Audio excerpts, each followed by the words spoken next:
with it. Now, I think Holly's going to share the link for us anyway, so hopefully that'll bring a few people in. It's annoying because I can't share it because I'm on my phone. Yeah, same. That's why I wanted to do it on the laptop, because it's always handy. You can look up your phone. Yeah, absolutely. So I will warn you though, the number count, if you can see it, it's never accurate. One minute it goes up, one minute it goes down. There you go. Is that just people scrolling, is it? Yeah. But yeah, we'll see how it gets on. See what I mean? Look, like it says now, 1 thumb up, but there's no one watching. Right. Do you know what I mean? So it's like, yeah. I'm just messing around with the dry Marcon's enclosure. What do you use to test your temperatures, Liz? Because I'm using these, but they seem to be a bit rubbish. It seems like the battery goes on dead quick. So I've got the really cheap ones that you get for China, and they're like, you get 10 a packet for, I think it's £5. Yeah. But I just use the gun. And I do that as well. Yeah. I jump between the both. So with the good thing with the Evo 3s as well, it's on the display and it's also on my phone. Yeah, I've got them. What I've done, rightly or wrongly, I might get judged for the Sparkies in here. I've put instead of having a 1-gang socket on the on-off start, I've put a 2-gang on. Okay. So with one start, I can have the basking spot running because there's 2 dimmer starts or pulse starts on the Evo 3s. Yeah. So I can have one of them starts in each Viv and then control the lighting for both Viv. Yeah. Double gang. Yeah, I think I did something similar actually. Yeah, it's only LED lights, so I can be judged. I didn't want extensions everywhere, so I just changed it to a 2-gang socket. Yeah, I know you're feeling. All mine are literally screwed to the back of the Viv, to make them look out the way and whatnot. Yeah. Well, a few people are joining now. Hi, Mikey, mate, you all right? Hi, Tia. Hi, Ollie. Hi, Paul. Hi, Stephen. Can you see the comments as well, Liz? Yeah, I can see it. It's all new to me. I'm catching up. It's making me feel old. That's good. Hi, Tori. Double plugs it. Yeah, so Mike is our auto electrician, so it'll be judgmental. That doesn't count. Yeah, it don't count, yeah. Maybe if it was a camper van, it would have counted. Yeah. We were talking about the camper van today, actually, on about when we go to Blackpool. Some lads at work are saying that it could be a bad idea for parking purposes. Right. I was like, oh, really? Do you think? And it was like, yeah, it could definitely be a bad idea. So I'm a bit like, do we reconsider it and just jump in a cheap bed and breakfast? I booked a hotel like way back before anybody else started booking because it's the same weekend as the air show. Yeah. The August one is also the same weekend as the Rebellion Punk Festival. Oh, so it's going to be manic then, isn't it? Yeah, so I booked it I think I booked them in October, was it I booked? Yeah, I think it was. I think actually when we was talking about it, I remember you saying you're booking these. And the good thing about the show is it's actually in the hotel, so you can just fall into bed after being at the bar. Yeah, definitely. I think we'll have a look at it, see what it's going to cost us, and we might jump on it as well. If it counts, I qualified as a domestic Sparky. All right, fancy pants. Listen, I've done it on ship. I've done up to 600 volts on ship. Yeah. Oh, there you go. I think what I've played with is 240. That's the most I've ever played with. And I say I'm not good with electrics anyway. I'm just so funny with you've got all these tanks being on top of the electrics. It really freaks me out. And it's something that I'm always checking as well. Yeah, because that's sort of the main threat with these guys is the electrics, all these tanks. And I've had a few tanks delivered that I was looking after over a Christmas period, and it was extension. And I was like freaking out. You should have seen me trying to fix this. Yeah. Do you know what that's one thing I've always found peculiar about the hobby is like anyone can walk into a reptile shop, buy a reptile, be given a thermostat and expect to know how to use it. Do you know what I mean? Like set up with the probes and whatnot. Like I've been to a few people's houses now to help them, and they've set the thermostat to 30 degrees, but you test the temperature and it's at 45. It's like, you've got the probe the other side of the Viv. There are a couple of shops that will do the full setup for you, and they'll make sure everything's set up, so you're literally going home and plug and play. But yeah, the guys that are like, oh, this is what I need, they're reading online, and then they're picking up what they need, and they're frying the reptiles, wondering what's wrong with them. Why aren't they moving? Why does my reptile look like a crisp? I've only had it for 2 weeks. Beef jerky leopard gecko. Is it supposed to look like this? Why is it not eating? Why is its legs in the air? Oh. I'm going to be a bit doolally tonight because I've done a 12-hour shift. I've always been funny about cable runs, etc. Cables are all profiled and sticky padded inside at the back of the Viv. They're all clipped, etc. too. Oh, fair enough. I use the P clips. I use the sticky deducting that you get. So the black stuff. So yeah. I just need to get the little right angle transitions for some of the Vivs because I didn't have them at the time. So it's just like this little loop, this 90-degree loop, and it when I look in, it annoys me. Yeah. The thing is, that's the other thing as well. OCD. Oh. That's the other thing with having Vivs and whatnot. Like say, I know you're OCD. You're as bad as me. You're probably worse than me. But also, like for example, when I'm getting food out to feed the snakes, I'll lay them out in size order. And Johnny at Jurassic Park Encounters messaged me when you're OCD, aren't you? I was like, yeah. I can't say nothing. I've got an app, an inventory app that actually Gary Elliott, he put me onto it. So Gary's got like I don't know if this will come off. He's got like labels of everything. So I could scan that and I could put in when I've paired the snake and I can put in when when it's went to the toilet, when it's ate, when it's shed, everything like that. So you beep that and you can put it all online. And then he had a little inventory app as well. And you just click the button every time you take one of the products out the freezer. So I've done all that as well. That's dead fancy. That's ace. I just do books. Yeah. All great plans and all that. Like, do I ever scan that? Do you know? I'm like, it eats every week. Why do I need to scan it? Yeah. I say I'm dead in. When I first got my books, when I first started keeping reptile, again OCD. In the beginning days, it was when it pooed, what it weighs, when it fed, what it fed. Tell you what, that is a dying art. So when I came into the hobby, say 20 years ago, give or take, that makes me feel so old. You're not. It wasn't 20 years ago. You picked up your cricket tub with this hatchling snake in it, and it had its little ledger, and it had absolutely everything on there. Like when it hatched, when it shed, every meal it had, any meal it refused, when it pooped, everything.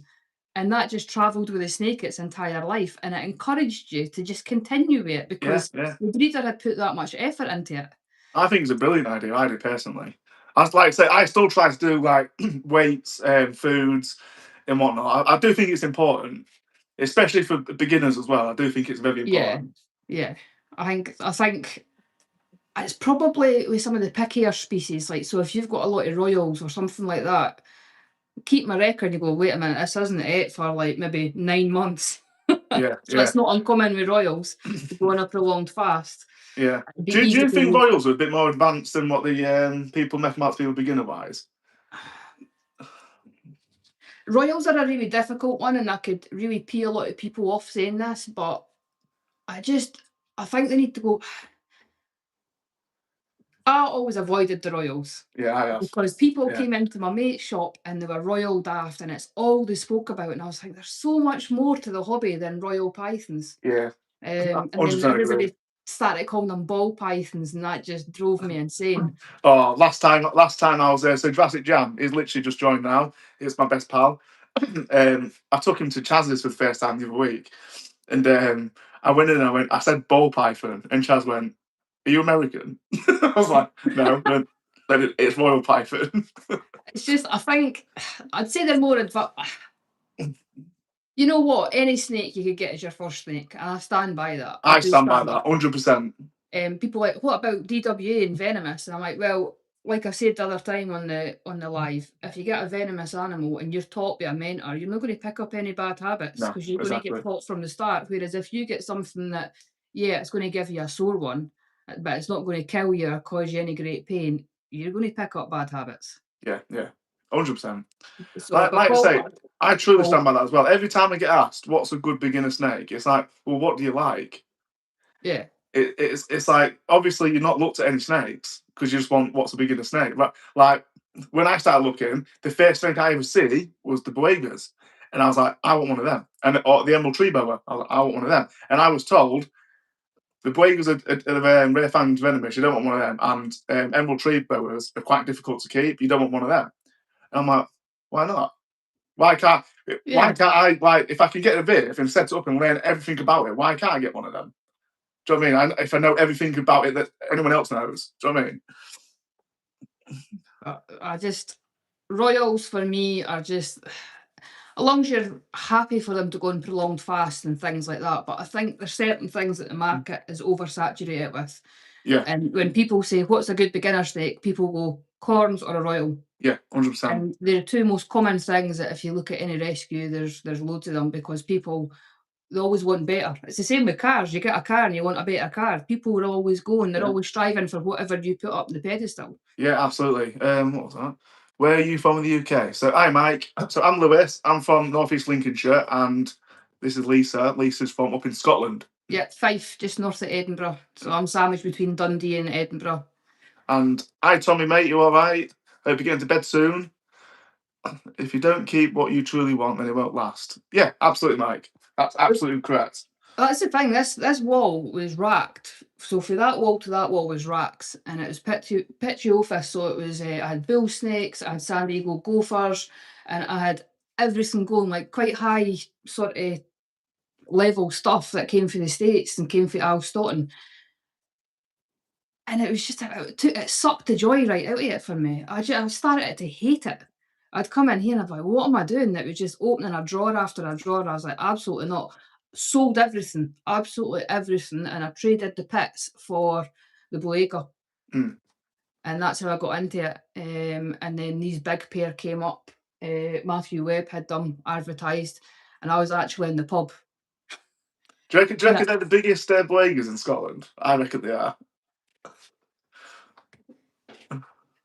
Right, so this is the thing. People say they're fat, right? Yeah, I don't think they're fat. They say they're fat. The girl was carrying a little bit of weight because last season she had 8 eggs and her usual clutch number is 11. Mm. So I wanted to put the weight on her so she'd produce those 11 eggs again. But if you look at her, there's no scale separation on them. No, So for a fat snake, and there's no hips either. You'd think they'd have hips, you know what I mean? So there's no fatty bit at the tail, there's no scale separation. She's still very agile. So for me, it's just a well-fed Boega. It's not something that's came in wild caught that's been scratting about looking for a meal. Yeah, I think they're healthy, and some of the best Boegas I've seen as well. I say when I got to yours and we got it out, or one of them out, I was like, oh my god, I'm in my awe, sort of thing. It's strange though, because the female's better looking than the male. Because the male always looks quite dull and quite scraggy. He's captive bred for Belgium as well, but he just never looks as good as a female. And I don't know what it is because on the surface, same colour, same size, he's actually chunkier. Do you reckon there's a locality thing with that, by the way? So, like, what I mean by that is, do you know that Boega Dendrophila I had? It was dead dull, wasn't it? I don't remember saying it, like, because when we was talking about it, I was like, this is really dull. And I've seen someone else who's got a male one, it's really dull, but the female's really bright. I wonder if it is a locality thing or it's a sexual dimorphism. There's guys there that'll go into the actual, like, I don't know, they go into proper locality and that. But I was speaking to Pat Holmes, and he was saying that he finds that the female, what am I thinking of? The blue ones. Oh, the divergence. The divergence that I had, because I had a female and I was like, "Oh, do you think that's the Palilo or the Luzon?" I went, "It was sold as Palilo, but it's dead. It's really dull."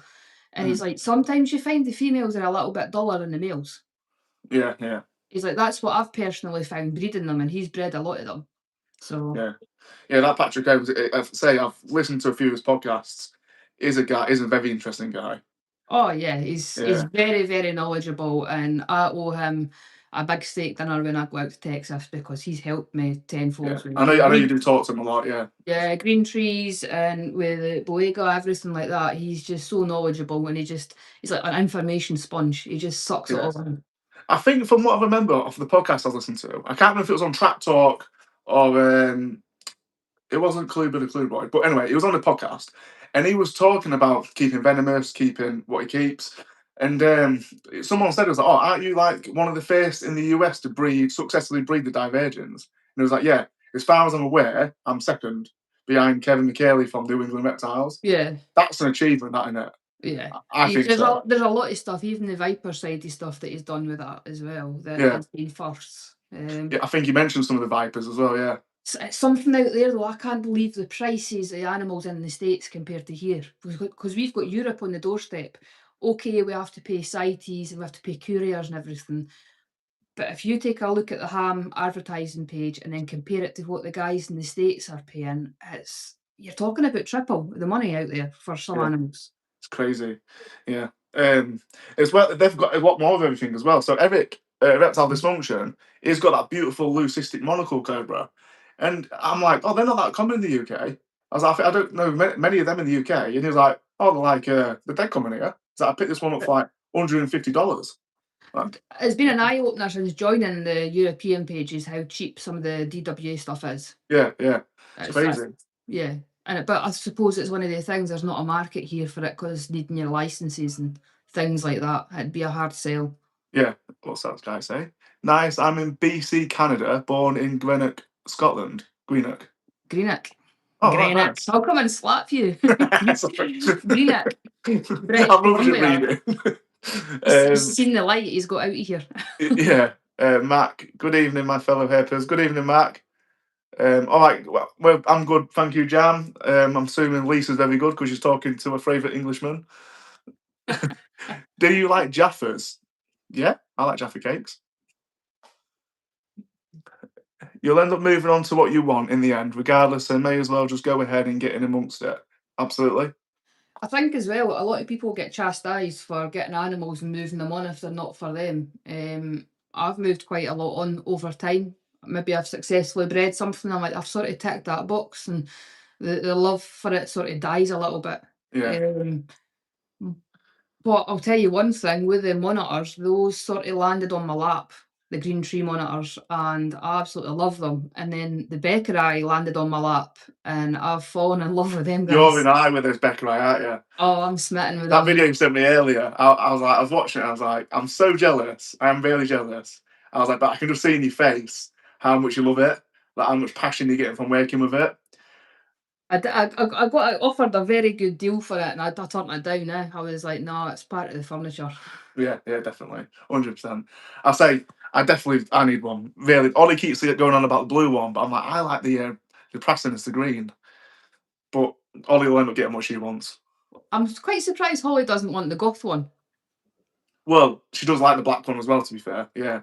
And to be fair, that would go well, wouldn't it? The Brazilian black, the Mexican black king snake, and then the Beckerai.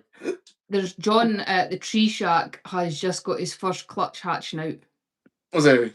So that's the second one out. So he's 2 days ahead of me, and we've incubated at the same temperatures. So nice. I'm hoping the next couple of days I get a little nose out that egg. Oh, that'd be ace. Yeah. I'm so anxious. I better be Honestly, the I'm first so to see a anxious. picture.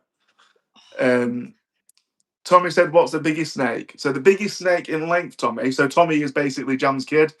Right. So yeah, so you're still listening, Tommy. I don't know if you've gone to sleep or not. The biggest snake in length is the reticulated python in Indonesia, and then the largest snake in width is the anaconda, the green anaconda. But I bet you already knew that, didn't you? He was testing us. Nearly finished editing part 2 of Noodle's build. Oh, awesome, mate. Get it uploaded. Hello, Carrie, all right? I think that's going to be well good. Yeah, he's funny, Jam. He's a very funny character. He's always made me laugh. Hi, Carl. Reptilius, what's your name? Oh, okay. So I'm Lewis, and this is Lisa.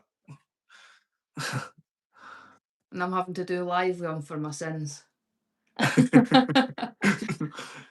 the young lady her hair is so cute. There you go, Lisa. Your hair is cute. My mullet. This is my bed head. What about my hair? My lack of a hair, so to say. When are you going to shave it? I'm going to go back shaving. Ollie keeps saying to me, "I'll shave it if you want." The story behind it is, I started shaving it a few years ago. I was bald for a couple of years, like twice a week shaving it. And then someone at work's got a really bad hairline, and they was like, "Oh, you can't even grow any hair, so why give it me, Jip?" And I was like, "I bet you I can grow more hair than you." And I did it, and I won. So I've kind of just held on to it for a bit. But I do feel like it's getting to the point now where I just need to get rid of it. So I'll probably end up shaving it again soon. Lewis does not suit bald. I don't suit bald. My ears stick. It looks like my ears stick out more, like a gremlin. So where will we go with this then? What's your aspirations then, Lewis? Where do you fancy going with your collection? Well, in terms of what we've got in the minute, I said to Holly, I was like, I'd like to breed. I'd like to learn to breed because I've not bred anything. Toupees. see, that's the thing. Breeding, even I've bred the corn snakes in my nephew, right? Yeah. I had hairy corn snakes, and I'd already bred the green trees, things like that. And even when you see the little corn snake pipping out the egg, it's just something cool. Yeah. It doesn't matter what it is, I think, yeah. What do you reckon, for me then, ladies, what do you reckon would be a better achievement to breed? The Crebo or the ground boa? Because I don't want to do the common boa because obviously they're massively saturated. Yeah. And Holly wants to do the king snake, so that's her side. Yeah. But what I want to do either the Crebo or the ground boa. So, it depends what way you want to go. I've always found I've only bred one boa. Yeah, right. And it was a rosy boa. Yeah. And it was just a case of she was really. I had a pair of them, and she was getting on a bit. And I was like, I'm going to pair them, see if she produces, and I can keep the young before she passes on, sort of thing. And I looked at her, and she didn't look at all. And I'm like, I think she's too old. I went in one day to change the water, and there was this tiny little baby underneath the water bowl. I was like, oh my God, she's had a baby. Yeah, that's Looked at her and she hadn't changed at all. And I was like, just one baby. That's one single baby. That's all I've bred for boas. Yeah, okay.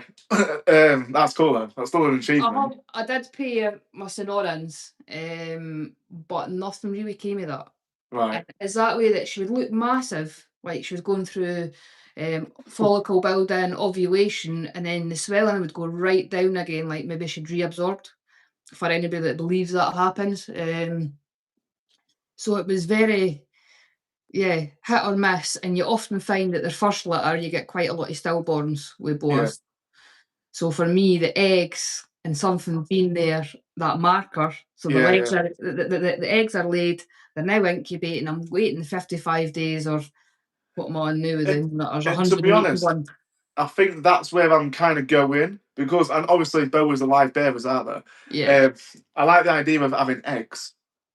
I know that sounds a bit odd, but it's prehistoric, isn't it? I like the idea of having eggs and being able to monitor them and watch them and count the days down. So I am more edging towards the Crebo because obviously the ground boa as well with the CITES, it's just a headache, isn't it? So it's like it's an extra sort of level that you need to do with that.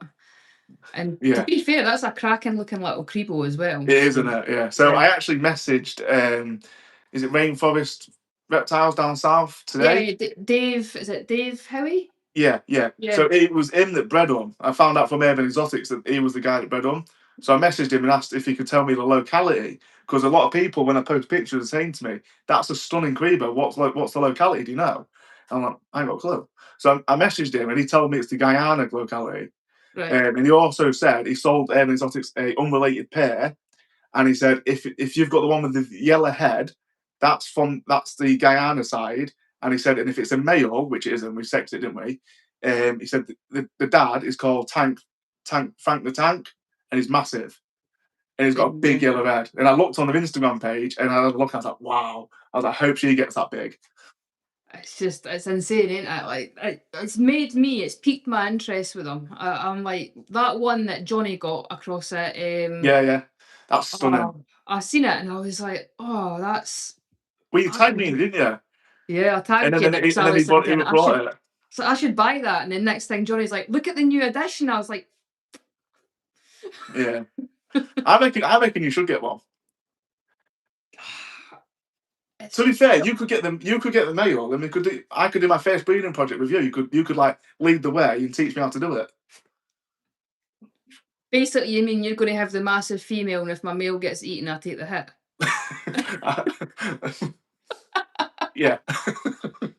But under your supervision, it'll go well. Yeah, it would be. That was one of the things that I was super nervous when I first paired the Boega, because obviously they're carnivorous. And she has ate a couple of snakes. Has she actually? She ate a divergence. Oh, nice. That's an expensive meal.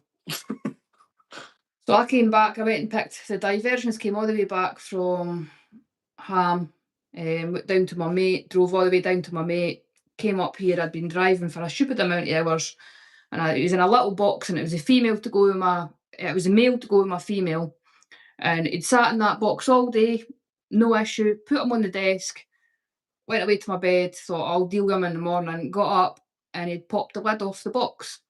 Oh, joking. Now, at the time, I had another brand of Vivs that had these measurements that were slightly out, so the door always had like it's like a 5 mil gap. Yeah. Which wasn't an issue because they can't get out of that. No. Lewis, I emptied this entire room, like emptied it several times. I emptied the hall, I emptied every bit of this flat, and I could not find this snake. And I'm thinking, he's got out where the desk was and just went along to the end of the desk, because the desk usually sits against that, and just went in there, and she's munched him. Oh, that's not what you wanted. I was like, £1,200 meal.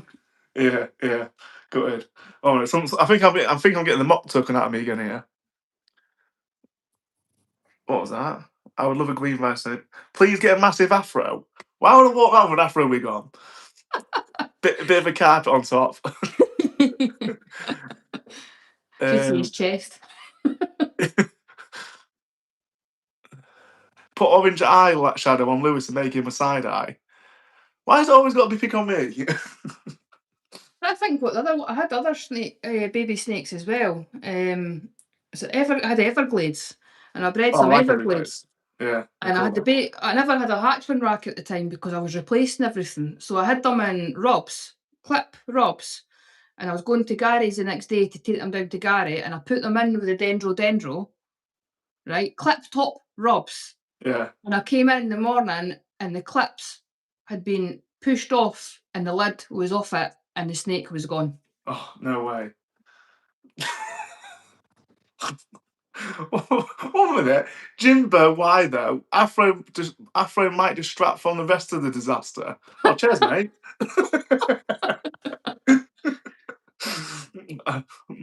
Cheers for joining the live. No iron brew. I thought that's what the Scottish drank. It's actually filled with whiskey. Yeah. Is it true that iron brew was actually made to look like an alcoholic drink? No, it's orange. It's made to look like the girders on the Forth Road Bridge. Oh. The Forth Rail Bridge, even. Oh, is it? I'm sure I read that the slogan used to be iron brew made for real girders. Oh, okay. I love iron brew. I don't know. McBee water. McBee water. Whiskey and brew is elite Sunday night. Yeah. I do agree with you on that one too. I'm not a massive whiskey drinker, but yeah, other than all the abuse you just gave me, that was a good comment. Special brew. Oh. Nah. I was thinking about the special lager. Oh. Yeah, nah. Nah. But no, that's probably been my most expensive disaster. So what have you done? Come on. Not anything like that up to now. I've told you two of my biggest mistakes. Like I'm trying to think. Eating.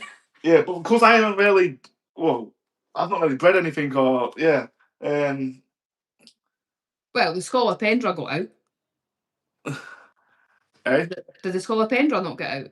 Not yet, no. Not yet, no. No, not yet. I love how I say not yet. You're like, your face there in case it had got out. You were like, I know. I was thinking, what? This is one you just see running behind me or something. Every night, I do like, I'm assuming most people in the reptile lobby do it. I come in and I just check everything shut. Yep. The Scolopendra gets checked when I come in and then when I leave twice. Do you like your OCD? Yep, it's locked. Yep, it's locked. So I've checked twice. It can't get out.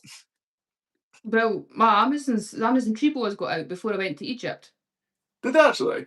So I fed the night before I went on holiday to Egypt. I was like, I'll feed everything. So there's 4 Amazons in there, and the 2 females are very well mannered, and they'll eat separately. But the males really muck about with stuff. So I take them out and I put them in rubs. So I got up in the morning, and it was like 5 in the morning. And I was like, oh, I'll just put the males back in. I opened the glass, unclipped one of the rub lids, put one male in, and then unclipped the lid to the next one, and I was like, "Oh, he's not ate. That's weird." So I done that with the mouse. He struck. I clipped the lid up, and then I left. I left the viv open. So there was 3 Amazons free roaming in this room for a week, living their best life. Thinking back to so Holly. So this is not me, and it wasn't me. Holly will blame me if she's watching. But so I was at work one night, and Holly messaged me saying the king snake's got out. This is when the Mexican black king snake was like the size of the Boeg of melanotas. And I was like, how's it got out? Because it's in the same viv as what the Boegs are now, those cube things. And she went, I don't know. I went, well, have you found it? She went, yeah, it's in our bedroom. I was like, well, what's it doing in our bedroom? I went, go get it. And she sends me a video, and it's on the floor striking at her. And I'm like, just pick it up. And she went, is it venomous? I was like, no, it's not venomous. Just pick it up. She put it in a little catch cup. And then the ground bowl got out, and apparently I left the viv open, but I'm pretty sure I didn't, because again, I check. Holly went, it was on the tarantula rack. I was like, well, that would have been a disaster if it pushed all the vivs off. And then obviously we had the Brachypelma smithy escape when it was alive last year.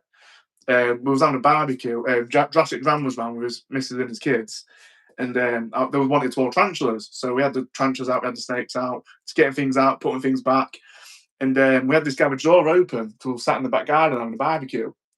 And obviously we had the music on in here. I thought, oh, leave the garage door open, let some air go into the reptile room. And you did leave the viv open, Holly says. I did not. Anyway, next steps, please. I left the sniffers open, I'll admit to that. Well, anyway, Holly goes, we sat like near the back doors, and Holly goes, your tarantula's out, and she points at the smithy. And obviously the tarantula's literally halfway up the door. And I'm like, oh no, we better go get it. So I'm like walking up the door, scooping it onto my hand, and then getting it back in his viv. I'm like, literally, the house next to us had their window wide open. And I was like, if it went into that house and there's a little girl that lives in that bedroom, I was like, can you imagine the reaction? Listen, I'm not a fan of spiders. Yeah, Little jumpers, fair enough, right? But my wife keeps tarantulas in the room. And when that like chevron is out and she's I measured that, she's 7 inches span. Yeah. And she sat like that, and I can just see it in the middle of the night. I'm like, oh no. And so do summers as well. They are fast. They just transport, boom, yeah, yeah. So I've had the Simopius. So for you guys that are watching, like Mikey, that does keep tarantulas, Simopius cambridgei, is it the Trinidad chevron? Yeah. Yeah. They are fast. So I opened this Simopius and mini because that's what I had. And I'm not joking. I was like, I got this adult, and someone was like, "Oh, be careful when you rehouse it because they're quick." And I'm like, "Yeah, I'll be all right." And I opened the lid, and it went, and it just disappeared. I think it ran over my hand, and I was like, looking around for it, like, "Where's it gone?" It was halfway up the wall. I was like, "These guys move quick." Barbecue any reptiles? No. I can see someone sleeping on the sofa tonight. No, I'll still end up getting in bed. I'll just have to rest on my way in. Did I tell you I asked Gaynor to get rid of some tarantulas because for anybody that doesn't know, the males tap when they're looking for a female. So I'm lying in bed and all he is. I'm like 3 o'clock in the morning. I'm like, what is that? And I was like, what is it? And I'm like, oh my God, is that something digging, trying to get out the enclosure? So I'm going about with my phone, and I was like, and I looked and I was like, oh, nope, that's a big nope. And I was like, you need to get rid of that, Gaynor, because you're sleeping through it, but it's waking me up because I've got the fear of God put into me. Would you ever have a scallopendra in your bedroom? Nope. I wouldn't have one in the house, Lewis. I can't stop coughing. I've inhaled some of it. Hi, when you're all right, mate. Oh, one sec, I'm just trying to recover. Lewis had reserved that pokey. Oh yeah, so Mikey's all reserved a pokey. Yeah, big scary old world arboreal tarantulas. That's what Gaynor was saying. The Trinidad Chev is like a step before you would get a pokey. Yeah, well, and personally, I've had both, and I'd say the Trinidad's are faster. Yeah. Obviously, the pokies have got a bit more of a nasty venom. Yeah, they're not a bit more aggressive as well. Yeah, but the Trinidad's, if you can deal with a Trinidad, you can definitely deal with a pokey. AKA, how you doing? God, I can't stop coughing. Hi, Riley. Hi, KTS. Mikey. it was gutted when Lewis got rid of that our pokey. It was a stunning species. Yeah, we had the Metallica. Do you know what the Metallica is, Liz? Yeah, the blue one. Yeah, we had Blue that. and yellow, yeah. Yeah, I don't know why I got rid of it. I was like, right, I'm going to downsize the tarantulas, and I just put it on the list to go. And now I kind of regret it. We got in here. We had one of the Billy bookshelves, and I'd converted it to a hatchling rack. I'd got it routed out for heat cable, and it fits in the brat plast tubs exactly. Mm. My mate's like, "Oh, I've just bought a tarantula collection." I went, "All right." I went, "Can you keep a hold of them for me until I've got space in the shop?" I was like, "Yeah, okay." He showed up, and it was like one poly box, another poly box, another poly box, and these were big poly box. I went, "How many is there?" He's like, 52. I was like, 52. bearing in mind, I'm scared of them. Yeah. So looked at them all, and there's some absolutely amazing like specimens there. But the OBT, I was like, nope, that's not staying here because it was just hitting the top of the tub. Yeah, And yeah. So venom dripping off its fang. I was like, nope. I went, I'm drawing the line. That is not staying in this house. I had to take it away. yeah. OBTs are mental. Yeah, they scare me. They freak me out. OBTs. So we've got that one, but I've had two. This is the second one I've had, and they're just not very nice spiders, are they? Proper true gingers.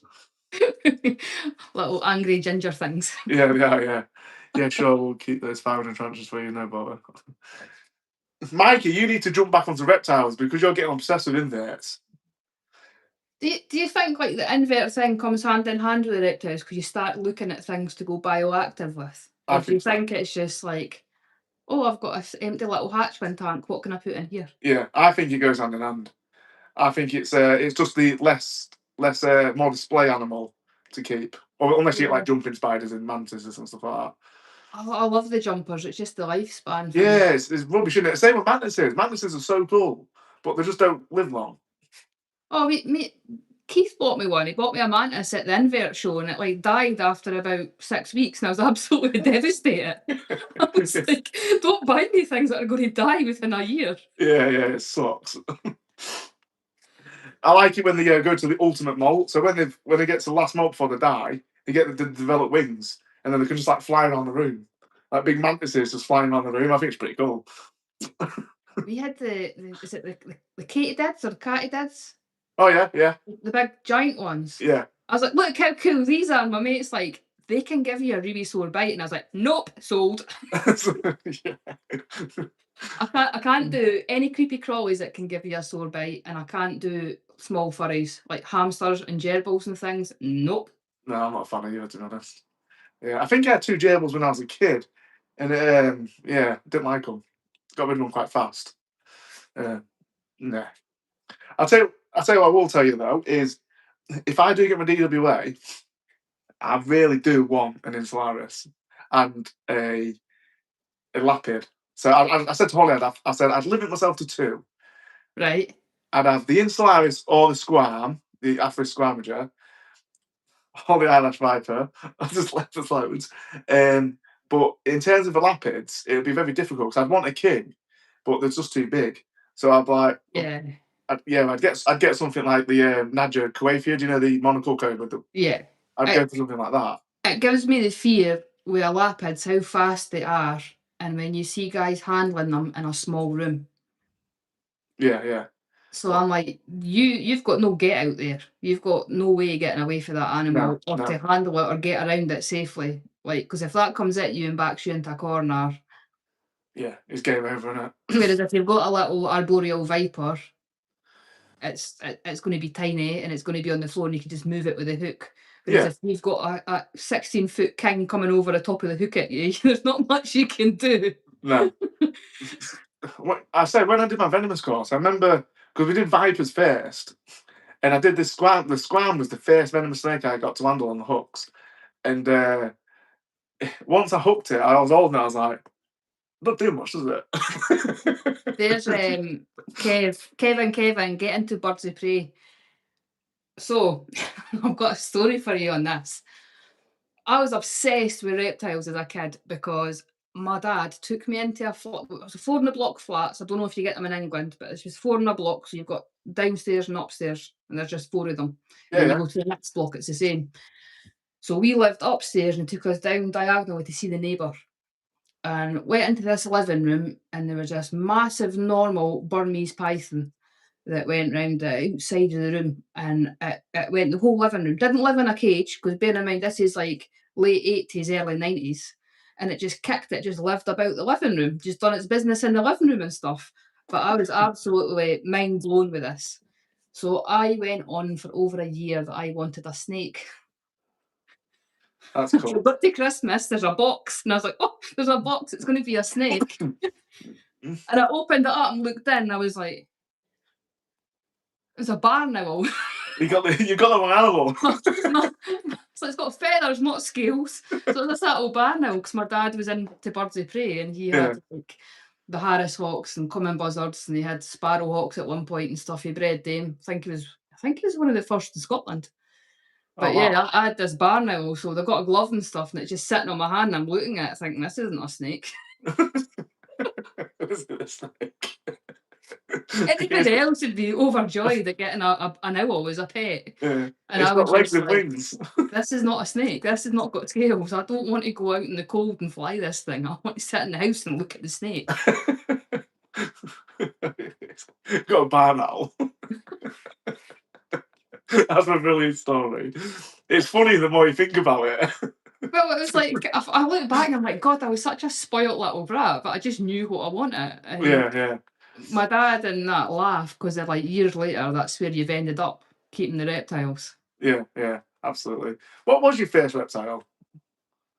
So I was with somebody who got, right, when I went to get it, wasn't a big fan of snakes, and she went, you can maybe get a corn snake. I was like, I don't want a corn snake. So end up with a corn snake. I thought, if I could show her this corn snake's okay, maybe I can get other things. And then she got a royal python. And then straight after that, I got a Macklot's python, a Dumeral's python, a Burmese python. What else did I have at the time? Green trees and spotted pythons. I've got the Bredals, and I've got Irian Jayas as well, Irian Jaya carpet pythons. Jesus, you had a right collection, haven't you? Oh, there's so much things that I think, if my job was different and my living situation was different, I should not have let go.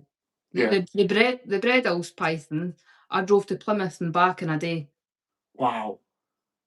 So it was like a 22-hour day. Yeah, I respect you for that, because I always say it, but when I drove up to your house, me and Ollie, that was the longest I've ever drove for, and it wiped me out massively. When I got back, I was like, oh my God, I'm so tired. It was when I went into Liverpool, and you're like, just pop over. I'm like, oh yeah, I'll just pop over. I'll add 4 hours onto my day with this. Well, I was thinking, I said, because I knew he was coming down, I said to Ollie, I was like, I'm in 2 minds to message Lisa and say I'll meet you across there. But I literally was in Liverpool the week before when I was working. Yeah. So I knew the trip, and I was a bit like, oh, I don't want to drive it though. I want to go see you, but I don't want to drive it. It was quite good, because I brought animals down for my mate. I took 2 aldabras down for my mate, and the Afrox, the het albino Afrox, to my mate Henry as well. So it was like 3 birds with 1 stone, really, doing the trip. Yeah. And I took some stuff up for Keith as well, so it was worth it. But I used to do it just on a whim. I would just drive, and now I'm like, I can't be bothered with this. I'd rather pay a courier. Yeah, absolutely. Yeah. Lewis, get us to put your reg plate in the Blackpool hotel, and you can be in the car park overnight with no problems. All right. Okay, I'll look into that. Oh yeah, so if one of us put your reg in saying that we're staying there. Yeah. So like, yeah. Yeah. Okay. Opposite way with me was into reptiles as a kid. Then as a late teens, got into birds of prey. Kept and bred them for over 40 years. That's cool, that, Kevin. What do you keep? What's your favourite bird? If I was to keep falconry, I think I'd want something like a peregrine falcon. I don't know I've seen them recently in a video, and they're tiny little sparrowhawks. I mean, they're small sparrowhawks. Yeah, I don't know about, I think. And I'm like, they are cool. Like, I could get an aviary suitable for them. Yeah, that'd be ace. So my mate Jack, this is off topic. It's not even a reptile or a bird, but I just think this is phenomenal. His friend gave him a grey squirrel baby, like it fell out of the tree, a baby grey squirrel. And he was like, "Oh, don't take it to the vets, because the vets will put it down, because obviously it's an invasive species." So he took it in, and he was feeding it every 4 hours of milk. And now he's gone at judo, and it runs round his shoulders, fully grown. It sits on his shoulder. He walks around with it. It's just cool. There's somebody up here that's done that. There's somebody up here and it got out and they put it on one of the local pages and everybody's in uproar going, imagine keeping that as a pet. And they're like, yeah, it'll get put down if they don't. Yeah, yeah. I thought it was dead cool, that. Yeah, Stephen, red kites are cool as well, to be fair. It's a good bird. I think I'd have found something quite mediocre, like a Harris hawk or something. Yeah, yeah. There's loads of. I love birds. I'm a big fan of birds. I don't know all the names from there, but the best one I ever held was the is it the golden eagle? Yeah, I think I held one of them, and I thought that was awesome. Have you seen the big harpy eagles? Yes, they're cool. Actually, I've just thought of it. What's it called? Is it the billstalk? Yeah, oh yeah, the shoebill thing. Oh, yeah, that's terrifying. Oh, do you know what? I was really into that. I like how you said squirrel. Is that me or you? Which one of us? So school is over in the US, so a budgie. A budgie. Is that your limits, Mikey? That's what I was saying. Mocking to speak. I forgot what I was saying. Both of you. Both of us. Oh, what was I saying? You have to remind me. Someone think about the shoebills. Oh yeah. So I was watching how to keep them because apparently people do keep them. Do you know what they do to to keep themselves cool? What? They poo on the legs. So they stink. Where is this going? We're supposed to be talking about reptiles. I know, but it's exotic animals, isn't it? It's like I was like, I'd keep one of them. Imagine that in the back garden, but you made it when it sounds like a machine gun, doesn't it?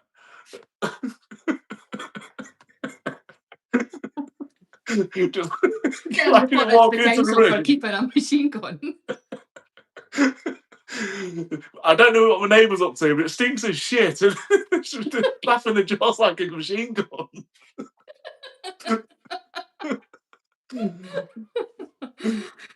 My Keith's mum has got a macaw. Somebody just said something there. Has got a macaw, and he calls it a bolt cropper with wings because their beaks are just. She's like, "Well, you just go in there and massive walk-in Avery. Just go in and get them." I was like, "Nope, absolutely not." Yeah, yeah. Actually, by the way, birds are actually reptiles. By the way, yeah. I love how autistic you are. Autistic facts with Lewis. Welcome, viewers. It did make me laugh the other day when I was on about Latin names and Lewis, shut up. I was laughing to myself like, brilliant, I'm boring again. I do get really funny with some things, but see, remembering every fact about reptiles, I think it's because I've been stood in shops when somebody just information dumps on you, but it's more like, look how much I know, look how great I am. I'm just like, oh, bore off. Like, I don't really care. Yeah. Yeah, I just read things, and if it really fascinates me, it sticks. And there's some things have to be told multiple times for it to stay. I don't know if it's an autistic trait or not. I don't know. Yeah, definitely is. Well, yeah, their legs are scaled. Yeah. Did I send you the advert that I seen this week? No. Maybe last week. It was a picture of a corn snake, and it had an Albanian corn snake. Did I not send you this? No. Albanian corn snake needs a new home, and then at the bottom of the picture there was just a chicken breast sat next to it. What? I swear. It was Albanian corn snake needing rehomed, picture of the snake, and then a full chicken breast sat next to it. Why? I'm like, I wonder if it would eat that. Yeah. Mm. I don't know. You're not believing me, are you? It's a bit strange. I'm going to say I'll send you this because I've screenshot it. Because I was like, do my eyes deceive me?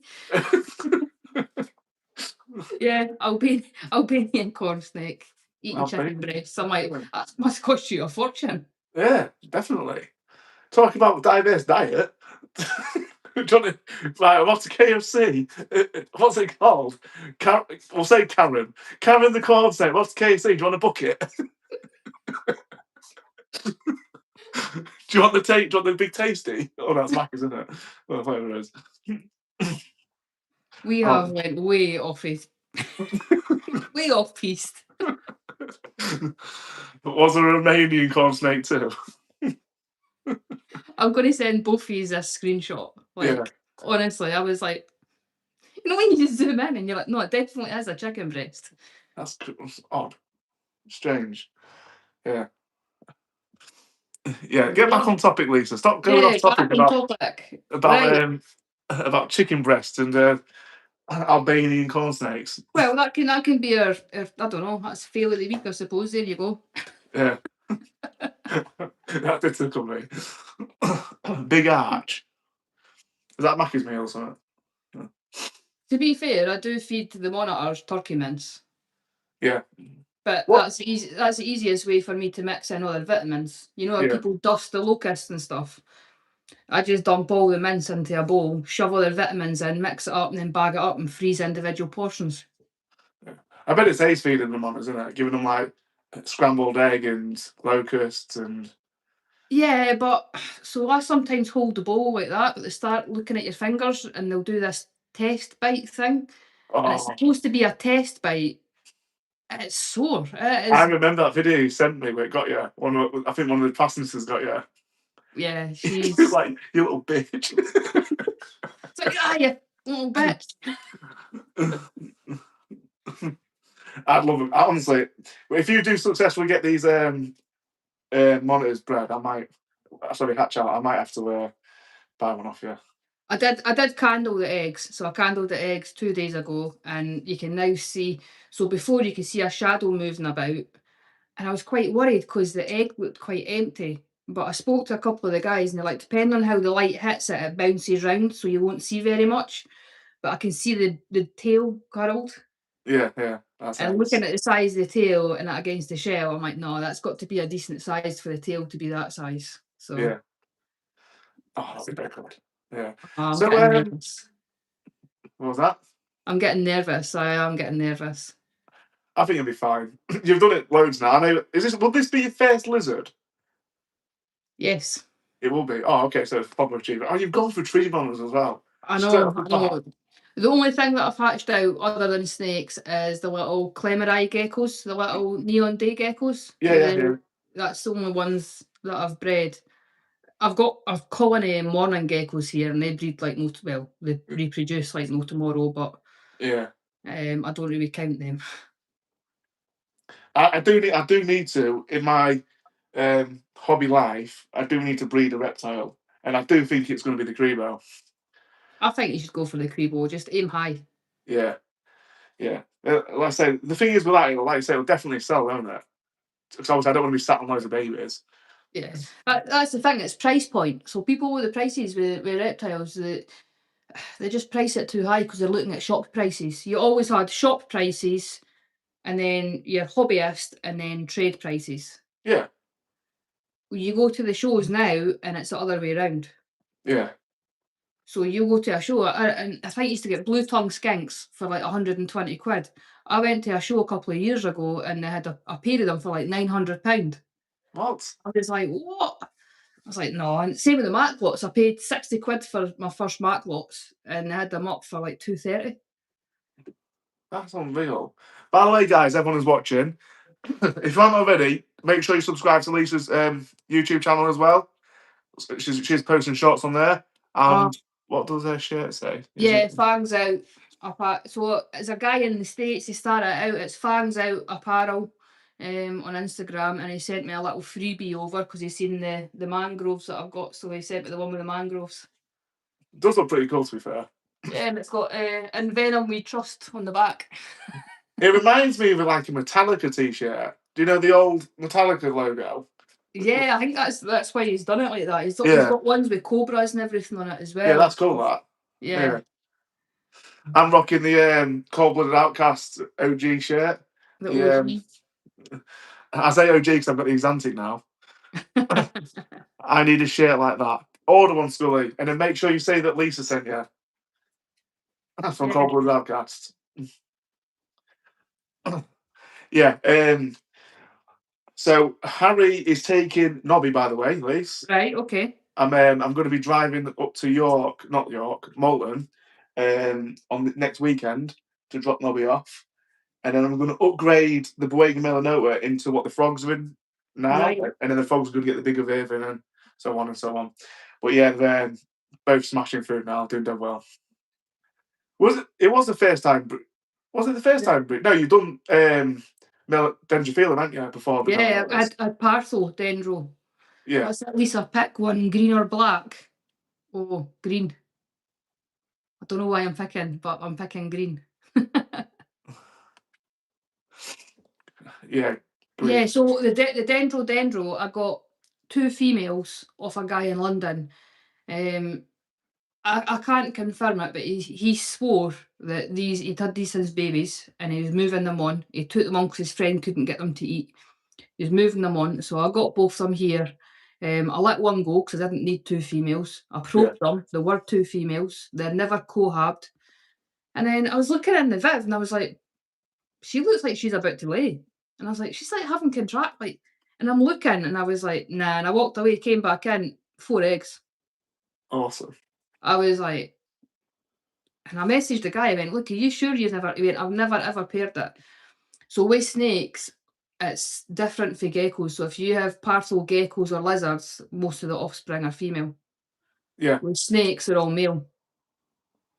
So I asked the guys that I gave them to, because at the time I didn't have the time to get dendro feeding because they're rough to get feeding. You could be assist feeding for over a year with them guys. All of them were male. And I was like, well, I hope you've kept the hold there because I think that's been parcel. I mean, I'm 90% sure if the guy's telling the truth, that looks to be parcel. And they didn't look wild caught when they came in. They scuffed their nose, but that's because they'd been put in the Hessian sacks to transport them. Yeah, yeah. You know, the ones that the locusts come in. Yeah. So they had roughed their face up, caught the front of their face in there, but they healed up perfectly and they had no other scars or anything on them. So, yeah. I remember you saying that you thought the divergence was a little bit overrated. I do think Yeah. unless you get a really good lineage, there was people that brought some in recently within the last year, and you looked at them and they looked at like Genesincta. They were completely like nearly black, Yeah. and I was like, well, divergence is known for that pale baby blue. Yeah, it is. Yeah. And the yellow and how striking it is. So I think if you're going to spend over £1,000 on a snake, it needs to look good. Yeah. I don't get me wrong, different folks, different strokes. I mean, somebody might drop 2 grand on a brown snake, and that might be exactly what they're looking for. Oh yeah, 100%. Yeah, it's each to their But own, isn't for it? me, if you look in, put it into Google, like divergence, it comes up and it's powder blue. Yeah. And and they should be big. They should be about as big as a melanota. Yeah. Oh, I should know. Actually, I didn't know that. I didn't realise it got as big as that. The weight has taken its toll. I've aged 20 years, gone somewhat more mouldy. I'm sorry, I let Harry down. I was meant to drop off the snake a couple of weeks back, but it was my daughter's birthday the following day, and I was a bit like, we're not going to be able to get it done because I've got what to do, so I had to cancel. You'll definitely get Nobby this weekend. Come in. So with that, I actually had the aberrant patterned one. You know, the one that came out massive. It was taking fuzzy straight out the egg. Yeah, yeah. The guy that bought that is like, oh, I'm thinking about moving it on, and I asked for first refusal. So I'm like, do I buy it back? Would you? I don't know, because she might lay eggs this year and they're all dud, or she might lay eggs and everything comes out looking normal. So Yeah. it's a hard one. I It's a can't keep risky one, isn't it? Like I say. I can't keep everything. No, you can't Well, keep everything. That's the problem with it, isn't it? can't keep everything, but it was nice, and I didn't want to let it go at the time. Yeah. All right then. So we're talking Boegas. Take away the melanotas, and which one do you reckon you'd like to keep if you could start again? I think I know what I'd like. There's 2 that I'd like. I'd probably go larger and go with the dog toothed. Oh, okay. I wasn't expecting you to say that. Is that Cynodon? Cynodon, yeah. Oh. Yeah, I'd probably go with that because they get to 10, 11 foot. Yeah, yeah. They're very slender though, aren't they? Yeah. I also had the is it the blackheads? Oh yeah, is it the Irregalis? Yeah, I had them for a bit, and I sold them to a guy along the road for me. Oh wow. I kind of always regretted letting them go because they were nice and they were so chill and they just ate. They were pretty easy. I think the only thing I'd avoid was the the dendro Yeah. because the feeding of the babies is just rough. Yeah, the one that I had had right attitude, but I don't think I'd go back to another one. And the melanotas are the best ones for me personally. But if they didn't exist, I think I'd save up and I'd go for the Tanner Jampia. Do you not think they're a bit overrated? A little bit. So, and then next to that would be the Cyanea. I do think the Yeah. Cyaneas are nice. So I've got this thing that when somebody starts going on about something too much, so this just must be how my brain's wired. So when everybody was speaking about royals non-stop, it put me off them. So when everybody's going about the green cats non-stop, I know what you're saying. I had several pairs and I ended up selling them all because I was like, yeah, it's not for me. Like I want stuff that I can just sort of keep myself, you know. So I don't know. It's like one of the things when you like a band and then they get famous and you kind of go off them. yeah. Do you know what? That's funny enough. We liked me and Holly fancies him. We liked Teddy Swims. Right. But before he was famous, so like when he did Shania Twain's "You're Still the One I Want," when he did that as a cover, me and Tennessee Whiskey, me and Ollie was like, he's really good. And then he got to #1 with that song he did, and we're like, oh, it's not as good anymore. Oh, I'm just reading this. Kevin saying, do you remember the African snake farm ranch in Blackpool in the 80s? They had a massive collection of reptiles. It was on the Leisure Fun Fair site. I'm sure Richard Hall worked there with the crocs. I don't know. I never heard of it. The So I 80s. never went down there, yeah. I was still a sparkle in my dad's eye in the 80s, so How old are you, Lewis? 30. How old are you? 40. But oh, you're only 10 years old. You're not old. I say, I always think you're like the same age as me with the way you act and stuff. Anyway, so It's one of the things I keep having to have a reality check that I'm actually 40 because I still feel like I'm 19, 20. yeah, you do not act like a 40-year-old. And it's when I try and jump down a step and my knees go, I'm like, oh my God, I'm 40. But to be fair, I don't feel like I act like a 30-year-old. I'm a dad to 2 girls, and I feel like I'm like one of the most immature people ever. It's mad to think that our parents had us like in their late teens, early 20s, and I'm like, how did they cope? I know, yeah. Does Teddy swim far? It doesn't look like he can. It's a bit on the chubby side. Both of you are so young. You're making me feel a little bit old, like a little old lady. How old are you, Scully? But you didn't ask, excuse me, you don't ask that. That's Oh, rude. sorry, yeah. Like, you don't ask somebody their age, you don't speak about politics, and you don't ask their wage. There you yeah, go. yeah. Religion. That is the And, 3 rules of thumb, innit? Yeah. and religion, but I don't think religion's really, it's not even a thing now, is it? 53. You're still a spring chicken. But yeah, I'm just trying to think what else is going on in here. Not very much. We ain't got much going on other than like upgrading slowly, like trying to give everything the best we can. There's not a great deal going on in here, to be fair. I want to. Do you know what? I know I go on about it nearly every live now, but these yellowtail Prebos, they're just on a different level. It's got its head stuck out of its hide, just staring at me. It's just like, when are you feeding me? So that's what the tiger rat snakes were like. Yeah.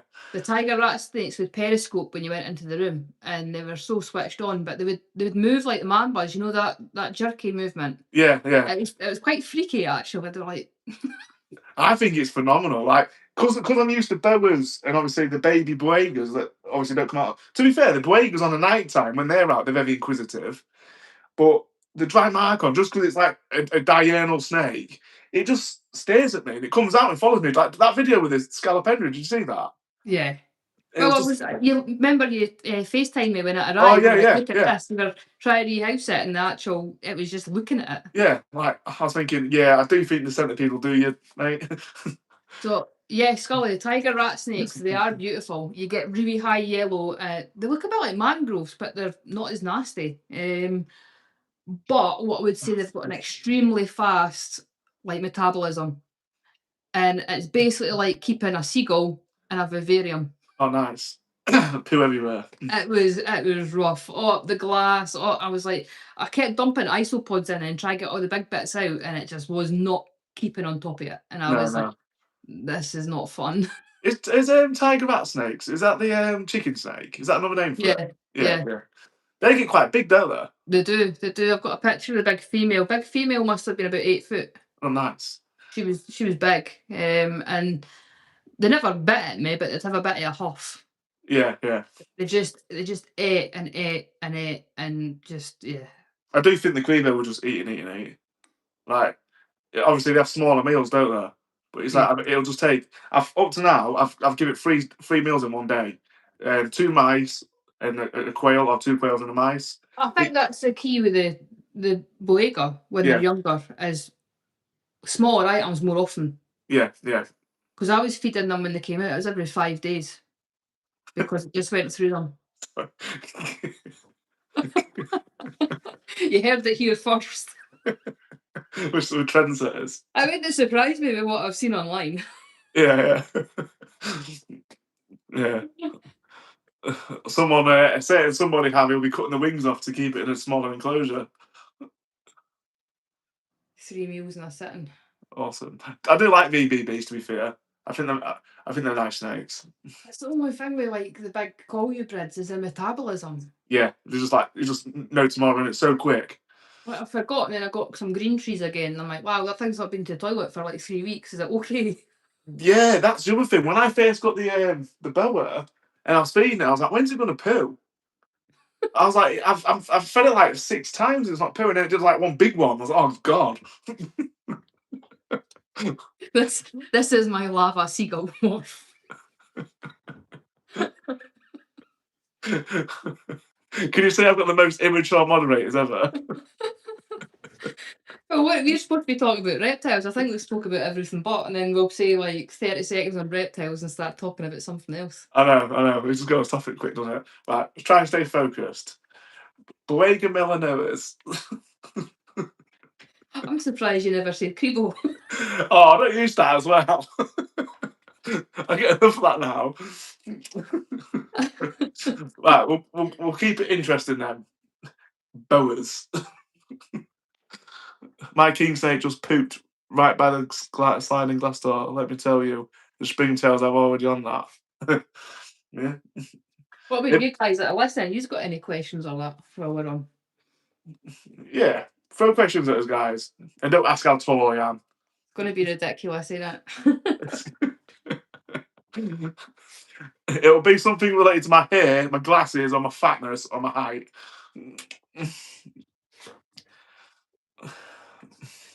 Tumbleweed. Yeah, I know. It's funny, isn't it? When you ask to ask questions, nothing gets said, and then you start talking again, and then they'll start popping up again. There you go. Man, I feel bad about cutting a chicken's feet off. Imagine having to make something fit tough. Why are you short too, Lewis? My mum was short, my dad was short. I just became short. I'm just vertically challenged. Lewis, would you see what I mean? Lewis, would you wear high heels and so no one could see the bald spot? There'd have to be some really big high heels, wouldn't there?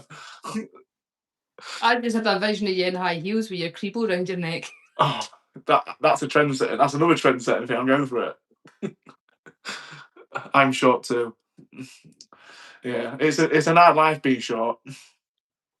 Here's one for you. I don't know if you've seen this or not. The SSPCA have closed down Shetland's branch and they're closing one down in West Glasgow. Good. Well, it shows that they've got no funding. Yeah. So. Yeah. That's what you want.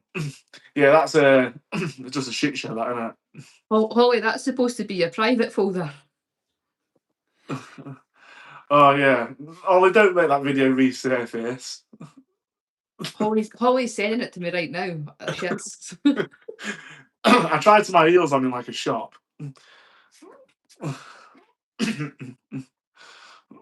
So what else is happening here? Those Beckerai I got, apparently, even though I've got them with the Vivs, apparently they didn't get sold with the Vivs. So I'm ordering new Vivs for them. Yeah. What are you doing? Are you going to order this? Oh, voice is going. Are you going to order this or are you going to build them? I don't know yet. So I was looking at the cost of building them, and the time I get glass and stuff, I'm probably going to be about 250. Yeah. So glass is always the killer, isn't it? And then you have to think about the paint and the sealer and everything like that, and that pushes it up to about 300, 350 before you know it, because you're getting CT1, you get some like jigsaw blades, things like that. I can get some off offline, like the ones I've got in the living room for 250. Yeah. Is that what you go for? I looked at that, and I also looked at converting the IKEA Pax wardrobes. That's a good shout. Yeah, they're good then. What is this? I want to go to sleep generally. What is your plans for the next 2 years? Anything new on the cards? What about you? Where does it say that? So that is Mikey. All right. 2 years. I'm hoping to have my DWA. That's where I want to go with DWA.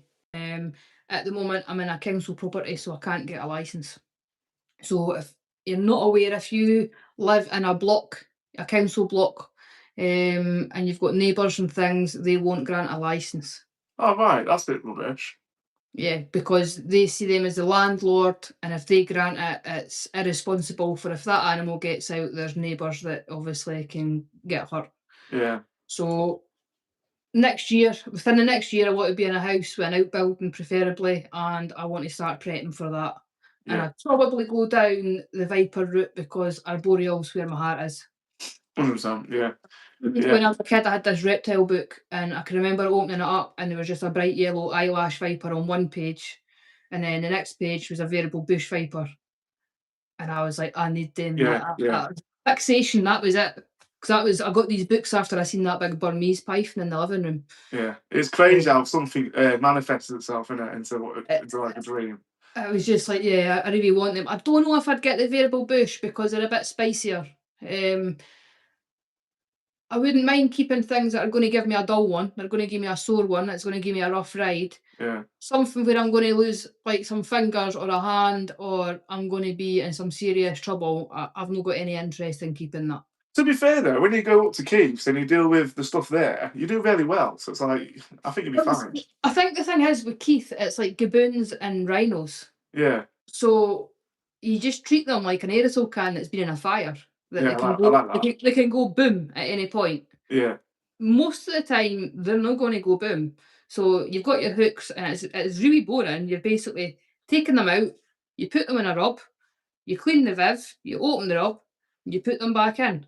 Yeah. Like this, I'm not for free handling at all. Like, no, 100%, yeah.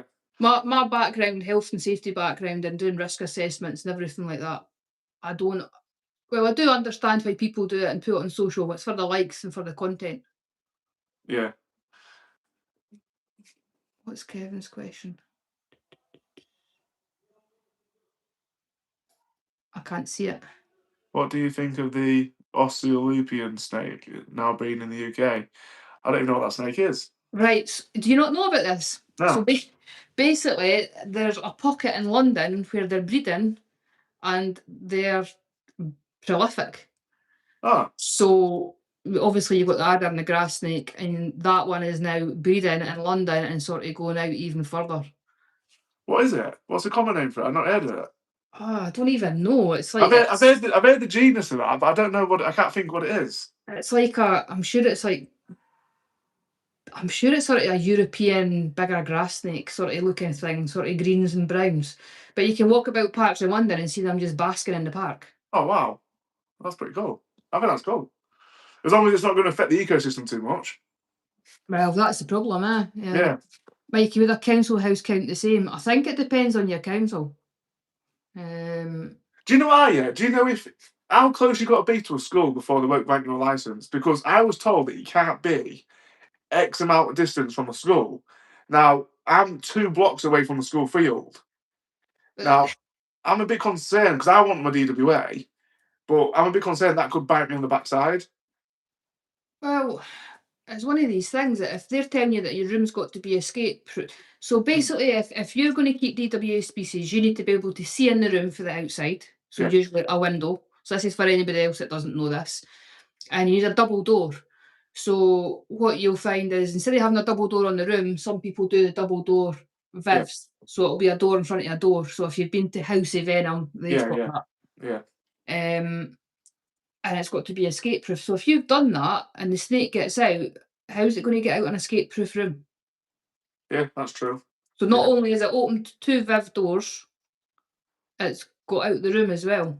Yeah. So for the council not to grant that would be my argument against it. Yeah, I think for me, once I've got, because obviously I'm in the in-school garage, I've converted, so I've still got the garage door. It's obviously insulated, so obviously I don't think the council would deem that safe, even though it never opens. I think once I've got that boarded up or bricked up, I think I'll go down the route of looking at getting it. And again, I'd probably go for the Arboreal Vipers too.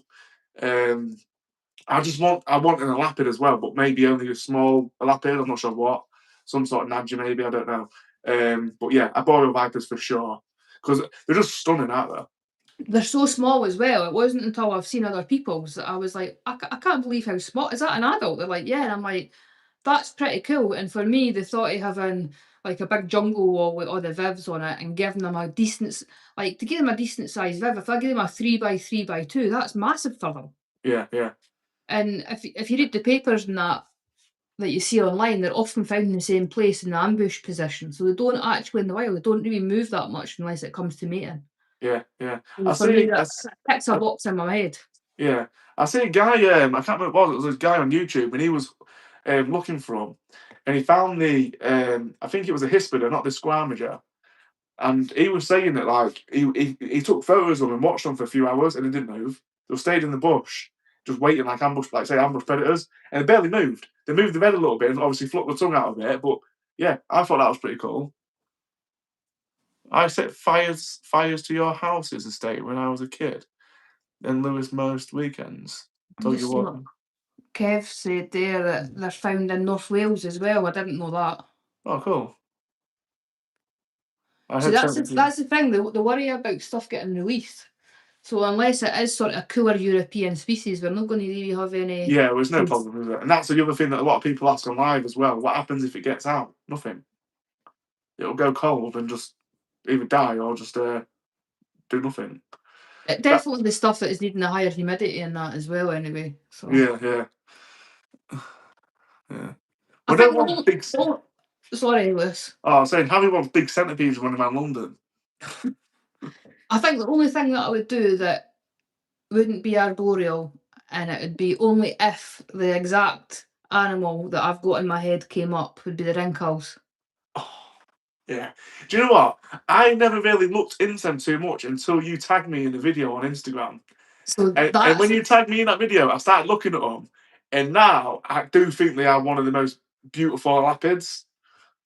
So it's not because it's a wrinkles cobra, but it's not actually a cobra. It's not actually a cobra, no. So my mate Odin, who took me hairpin out in South Africa when I was out there, he was talking to me. He's like, "Oh, you need to look back at my Instagram." He went, "I was up this hill here, and I was looking for puffies."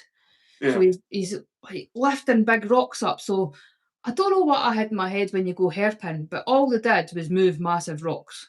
Like you're like, there's no way nothing's getting underneath that. And they move this massive, like 70-kilogram boulder, and there's some snakes sitting under it. And you're like, how? Yeah. So he's found this puffy, and he's hooked the puffy out, and he's getting ready to take a picture, and he turns around to get his bag, and there's a wrinkle. So wrinkles play dead, and it's like that. Yeah. On his bag, playing dead. That's so cool. Honestly, that is so cool. He's got a puffy here, a puff adder there, and he's got the wrinkles playing dead on his bag because he's went round to pick it up. Yeah, two awesome snakes as well. Just puffies as well. They're just I have got a thing because my dad's got properties and stuff in South Africa. I've took a bit of a shine into the stuff that's out there. Yeah, well, I like puffies from when I handled one on the course. I just think they're phenomenal, and the fact that they can throw themselves, if they can push themselves off the wall or whatever they're near. So I was told, like, keep your distance if it goes up against the wall because they can throw themselves. I was like, what? That's so cool. Oh yeah, that's that Simon, isn't it? The British snake catcher that's out in South Africa. Oh yeah. Do you know what's have you seen any mambas out there when you was there? No. Like so when I went out, it was basically winter. Oh, right, okay. So I was there September for my dad's birthday, but it was winter. It was actually the first time it snowed in that area for like 14 years. Yeah.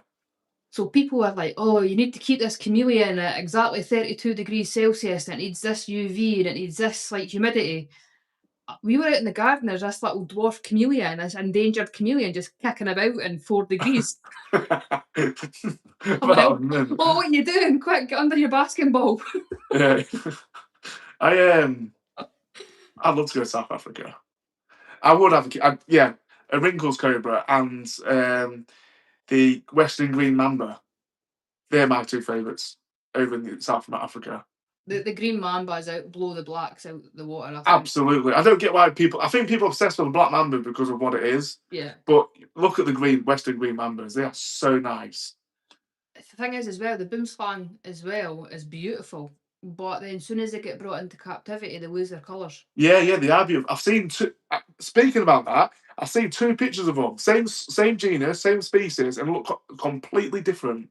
And it said about the captivity, how it changes it. It like depresses it, doesn't it? You got the green mamba up the tree. They are like super impressive. The problem with South Africa, and I questioned myself when I was out there, because you have like stiletto snakes and stuff as well that look very much like the black house snakes. Yeah. So you flip a rock and you see something and you look at it and you're like, right, what is that? And in your head you're like, yep, it's a house snake. Then you pick it up, you're like, oh, is it a house snake? Yeah, yeah. You like you second guess yourself, so it's quite a strange feeling. Oh, there's a story about those stiletto snakes because the fangs come out the side of Yeah. the mouth, don't they? So they go back the way like that. Yeah, Yeah. yeah. So like they go like that, don't they? And they pull the head back, don't they, to bite you, to get you. And Brian Fry was in his book was talking about he lost one of his best mates to a bite from one of them. It literally he picked up thinking it was a house snake, like you just said, and it pulled back and it got him on the finger. There's And, not anti-venom for them either, and it's a yeah, yeah, it's a really rough ride if you get bitten by one of them. yeah. It's So crazy that. South Africa, I'm going straight to find the sharks. That's what Gaynor wants to do, but we Yeah, didn't have the weather for it when we were there. She wanted to go diving and with the that's great a whites. massive no from me. No, I don't do open water. you know, I actually in the Navy swam across the equator. So what they do is if you've not crossed the equator before, they stop just before it, and you jump in and you can swim over. How But deep is it? Can you see this? Can you see the bottom? no. If you can't see the bottom, I'm not doing it. They actually had you have guys on the Navy ships when you do hands to bathe that have got the rifles and they're on shark watch.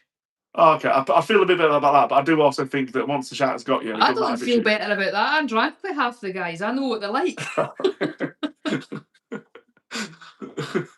A lot of people mock me. Yeah, I know it's the ocean, but I've been in the ocean and you can see the floor. That's at the beach. Skinny dipping. So yeah, when I was in college doing my apprenticeship, one of my tutors was actually a mechanic in the Navy. He's called Dave, and he was telling me that the most beautiful thing he ever did in the Navy was swim in the Indian Ocean. Swam in the Red Sea and stuff, and it was Yeah, so it was a it's phenomenal. yeah. And do you know the worst thing about it? I think about how obsessed I'm with all these species of snakes and that. And I've been to like Singapore, I've been to Malaysia, I've been like China and everything like that. Teeming islands, everywhere like this. I'm thinking, oh my god, so many missed hairpin opportunities. Yeah, yeah, I know what you're saying. Yeah, I, I say that it does sound like a dream life as well being Navy, but I can also think the weight to it, being away and not being able to. But then again, I've got another friend that was in the Navy, and he went to the Maldives twice. He was allowed to get off and actually go off and do his thing for. Well, we had 7 weeks in Singapore. Yeah, so you And could have done your vaping then. we weren't working full time. We'd do our day shift and then we'd be away. Oh, okay, yeah. Bucket list. If I could keep any animal, it's a great white. Imagine doing aquarium maintenance. Do you know what? I'd be like Ace Ventura when he falls into it. Do you know when the shark comes up and you? I seen that. Did you see? I don't know if you follow Nipper. So there's two nippers in the hairpin world. Nipper Reed that keeps the fish and the iguanas. You follow him. He does I the follow the one tattooing. that does the Venom exchange. Right. So there's another Nipper Reed, and he does Right. tattooing. And he's just had a pup, a little stingray born in his big aquarium, which I Wow. thought was super cool. And I was like, I kind of want an aquarium now that I don't, even though I don't know nothing about them. Yeah, I don't know. I'd keep the mantis shrimp. I think they're quite cool. Nope. And why not? Because it's like getting, apparently if that hits you with the front of its claws, it's like getting shot. Yeah, they've got one of the hardest punches ever, haven't they? And an octopus. Even though, like the centipede, I'm actually quite scared of octopuses. They're one of my phobias. But I've got this thing about taking it head on, except open water. I just don't like jumping in open water. Always want a puffer fish. Mountain shrimp, 100% cool. So yeah. Ask Steve Irwin about the stingrays. We can't, can we? I'm just going to roll my crystal ball out. I'm Yeah. here, Steve. An octopus isn't a phobia of yours? Yes, it is. Octopus and squids. I don't know what it is. Is it just to look at, or is it just in general? Have you tried it? Have you ate it? Oh yeah, I have. I bet. Is it calamari? I bet that I don't like it. So it's not the little suckers that's giving you the fear, because some people have got that fear of the circles, don't they? Yeah, no, that don't bother me. I'm playing with that. It's the intelligence, I think. And I don't know what it is. I generally don't know what it is. I know that when I was a kid, I was watching some program on some wildlife program, and the guy was scuba diving, and an octopus jumped on his face. It didn't jump, did it? It swam. Well, jump, it swam to his face. And ever since then, it's like it scared me, and now like, yeah.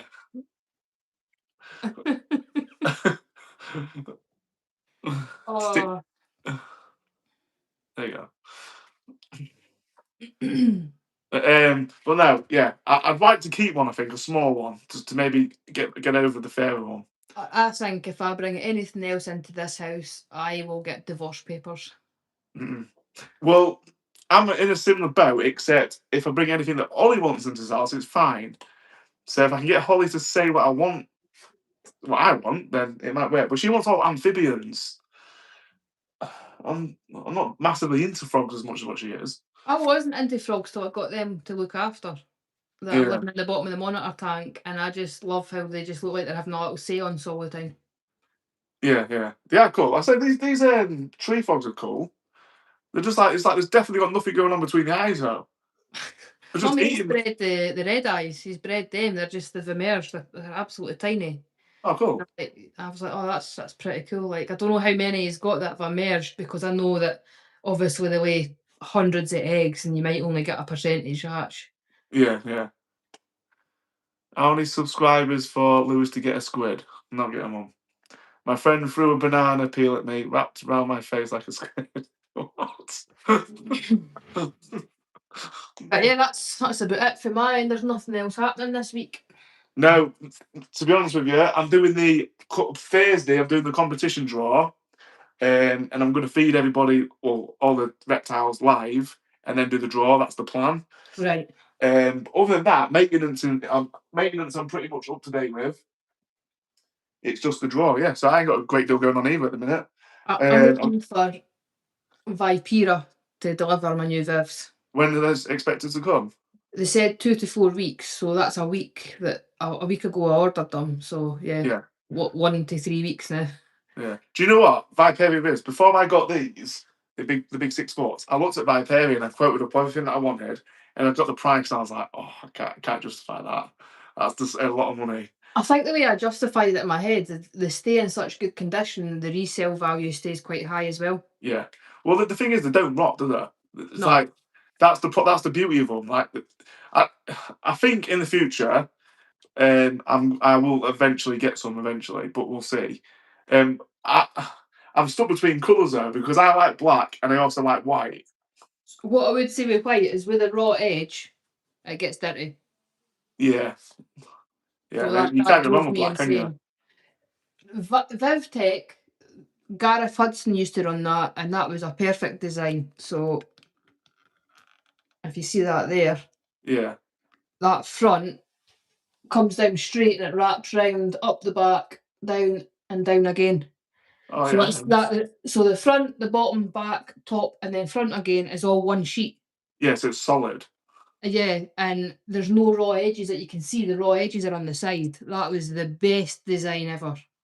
But these, I love these. I do love them. I love Vipera. I love how they look, and to be fair, Liam's working on the price with them. I think I said that the new pricing should be coming at the end of the month. Yeah. You can buy them flat pack. I think I'm gonna have to get some eventually. They are nice as well. The design, they just look so modern, don't they? I think it's because even if they're not sealed, great. So like obviously I've got the tree monitor Vivs in the living room and I sealed every edge. Yeah. I then set it in and put a bead along it. So every raw edge on that is sealed. And it's got about a centimetre either side of it, so no water can get in. With these, it's the smallest bead ever, and you just pop it together, and I've not had any leak. Yeah. So that's what I do. So with the, because obviously mine are wooden, I literally, but CT1's new to me, by the way. Mike actually introduced me to CT1. I was using HA6. You don't have to let it gas off. It's brilliant. It's ready within about an hour. Yeah, I was did it in the kitchen because obviously I didn't want to do it in here because of the VOC gases. And I'm not joking. The next morning I woke up with a sore throat. My nose was all twitchy. My eyes were sore. With CT? No, with HA6. Oh right. Oh no. I had my head in it doing like loads of beads, and I was saying to Mike, I feel rough, and he was like, "Why don't you use CT1?" And I was like, "What's that?"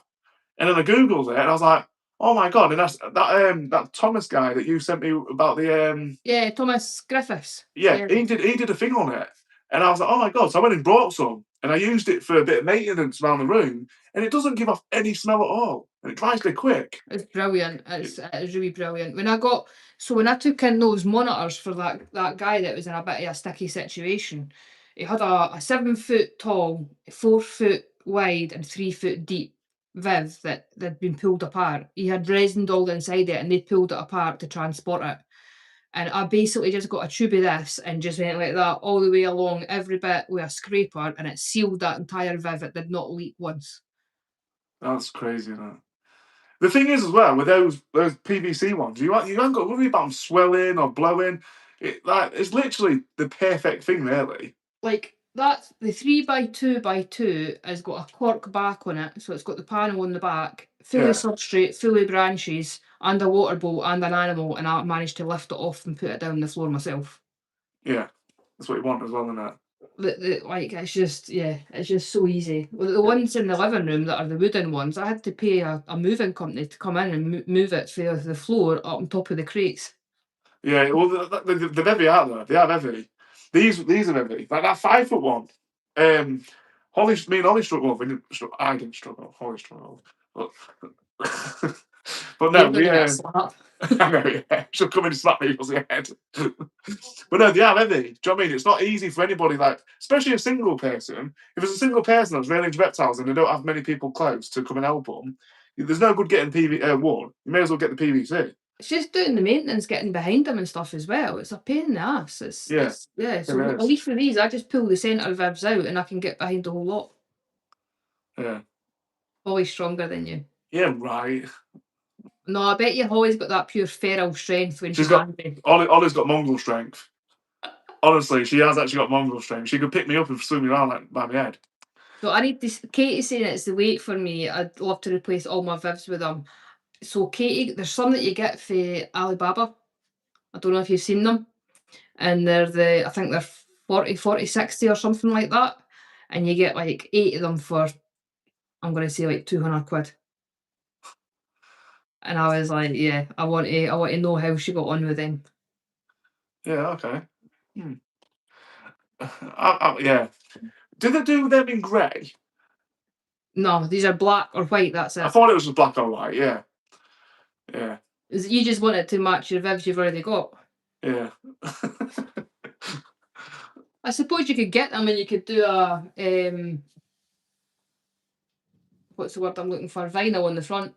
Yeah, you could do that. Yeah, but to be fair though, I don't think you need to do them up because they are really smart. I like the custom engraved Viperia that's on them. Yeah. I think that's dead smart, that. Yeah, that. Yeah, I think that's dead smart. I love your background as well, by the way, Liz. Do you know that bumblebee high thing you've got going on? My Temu special? Yeah, I think that's brilliant. Yeah. Glowing lights. Yeah. I remember walking, do you remember when I walked in, I was like, wow. It's upsetting me so much because there's a beach Viv in the corner of this room at the moment and it's driving me insane. Yeah, you're OCD. You're like me. I get irritated. I've got my cousin's Viv down here still. I need to drop off. You know, I'm kind of using it as like a dumping ground at the minute. Yeah, that's soundproof in me, but I just used it to look decent on the wall. It does look very smart. Because I've got like hex lights above me, so it was just to pull all the room together. So yeah. Because I remember walking in and being like, "This is a reptile room."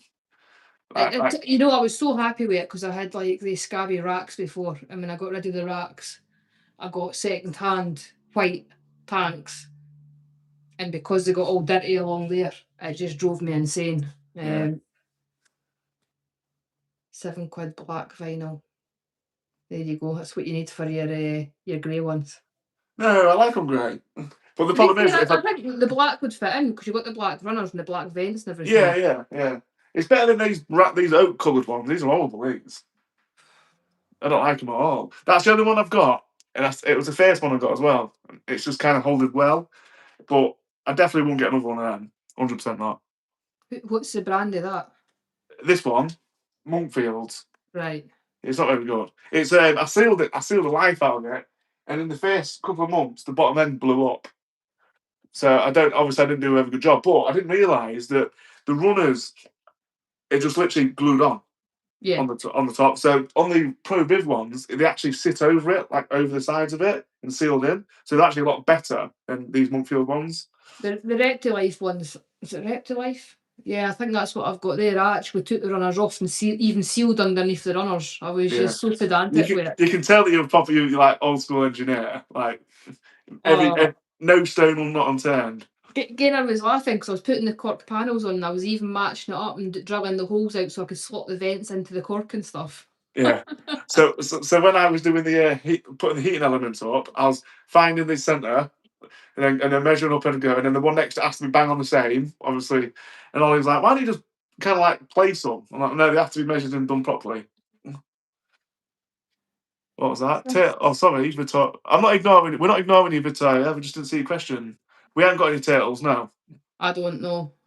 My mate's got snappers and they scare the bejesus out of me. They're very quick out there. Very quick. I've never got close enough to find it. Yeah, I've never even fed them. I'm like, nope. Yeah, I don't think I mess around with them either. He cleans her shell with a brush. I bet that'll feel nice to it, to be fair. Chipboard then, like kitchen units. Oh, for me, no more. Oh well, Katie, they Vivs are the ones that are going anyway. So, to be fair, they're in pretty bad nick. They're starting to swell and stuff, so it's not a bad thing that they're going. Yeah. Different species of them, I believe. Some have longer necks. Yeah. Yeah. I don't know what he's got. No. It's a decent size though. It's a good like maybe 13-inch shell from front to back. One of them is. One is slightly smaller. Yeah, and the reds can come out like a lot further than you anticipate, can't they? Like you don't realise how far the reds can actually come out. Do you know when you move to your next property? Yep. How big do you reckon you'll be going reptile room? I know you were telling me about what you want to do. Have you thought any more on it? Double garage size would be ideal. Yeah, I thought you'd do that. Yeah, you'll go full send. You will. I know you will. I'd double like so. If I got a single garage, I think I'd still be tripping over myself trying to make it work. I am. This is a single garage, and I'm pretty much tripping over myself nearly. So when I had my other house, the house that I actually owned, it was a single garage, and I had like an incubator and spare Vivs in there, some racking, and my motorbikes, and it drove me insane. So I think the one prior to that, I had a double garage, and that was that's. Oh yeah. By the way, guys, Lisa drives an Indian. Rides an Indian. Sorry. Yeah. Just gonna put that out there. What's this? England, Ethan, how many snakes you got? I have got 26, and I know this because my friend's little boy asked me the other day and I sat and counted them all.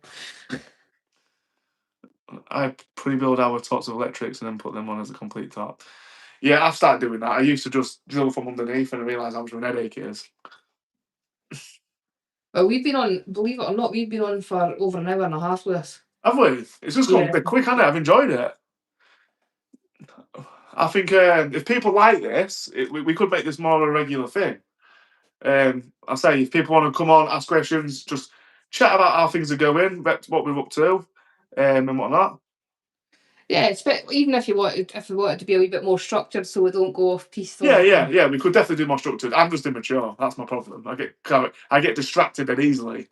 I could make time to jump like fortnightly or something to jump on. Yeah. We don't have to do like maybe anal about it, but we could definitely do it maybe once or twice a month. See, the thought of like a podcast or that, it drains the life out of me. I don't mind jumping on and just having an informal chat sort of thing. Yeah. Like I say, we've had a giggle time, haven't we?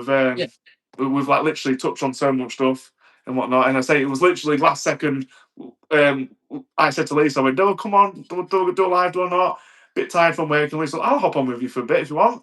I was like, "Yeah, let's do it," and sort of thing. So it was like last second idea, and it's actually turned out very well. So I know we started off with quite a few viewers. I'm not sure what it'll be until the analytics at the end, but we've done quite well, to be fair. I think it's one of the things, because Gainer's just had surgery as well. It's a bit of an escape for me as well. Yeah. I'll say next time, obviously, we'll try and get. The thing is, in the future, we can get Gainer involved and Holly involved. Oh yeah. Oh no, the two of them would just slag us. Yeah, we'll absolutely abuse us. Absolutely, yeah. Katie sat eating pakora in the car watching us. Oh, fair enough. Rock and roll Sunday. Yeah. We appreciate it though. Yeah. Well, like I said, as of now, I'm off. I've got a week off now, so I've just done a long 12-hour week. So I'm planning on trying to get live as often as I can this week.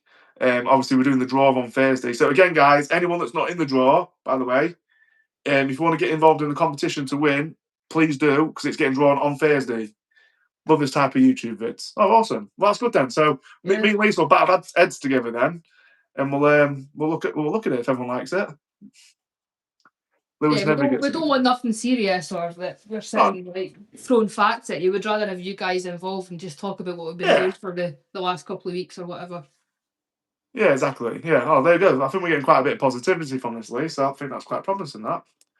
Bearing in mind, this was literally like a last-second idea as well. So yeah. So apologies that we never had any sort of structure. We've just actually sat and chilled out and spoke like we would on the phone. Yeah, because me and Lisa do talk a lot. We talk like pretty much every day. So yeah, you've done great job. Oh, awesome, Al. Thank you. That's for me. She's waiting for you to finish so she can. I'm going to get in the house and she's going to be like, "What was you saying then? You're stronger than me." Yes, you guys have done an excellent job. It's been fun in here. Oh, awesome. I'm chuffed with that. Like I say.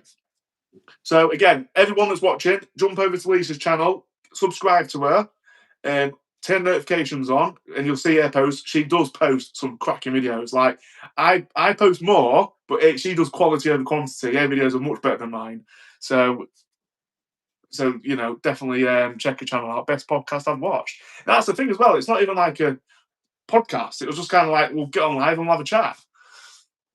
I love it. It's with no structure. Feels like a friendly chat. Yeah, absolutely. Yeah, definitely. I think I done one a while ago. We've spoke about that. I done one a while ago, and I quite enjoyed working just with the guys, even though I wasn't on it.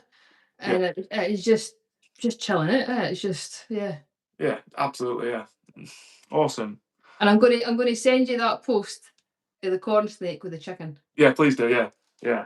Ollie, get that frying pan filled with water in the freezer. Brilliant. Yeah. On that note, Lewis, I'm going to bow out and I'm going to check on Gainer. Yeah, absolutely. I'm going to do the same. Yeah. Well, thank you all for watching again. Thank you, Lisa, for jumping on. Like I said, it was last minute plans. And we'll see you when we next do it. Me and Lisa will butt heads and we'll sort something out and then we'll let you guys know. Yeah, we'll actually maybe shove it out before we do it as well. So give it a bit more actual pre-warning for people. Yeah. Awesome. Right. Thank you all. And see you later, Lisa. Night, guys. Thank you. See you later.